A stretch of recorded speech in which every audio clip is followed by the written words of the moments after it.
अस्सलाम वालेकुम। आज हम सीखेंगे कि डायरेक्ट हम रेक्टेंगुलर कोऑर्डिनेट को पोलर में कैसे कन्वर्ट कर सकते हैं और पोलर कोऑर्डिनेट को रेक्टेंगुलर में। ठीक है, तो अगर आप मेरे चैनल पे न्यू हैं तो चैनल को सब्सक्राइब कर लें।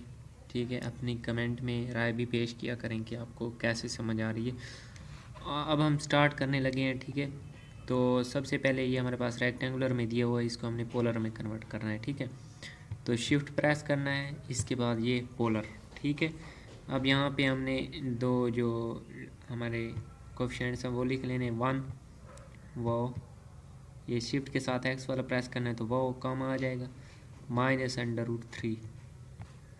ठीक है, -√3, तो ये आ गया हमारे पास। ठीक है, ये r=2 है, θ=-60 डिग्री है। ठीक है, इसको दोबारा हम उसी फॉर्म में भी लेकर जा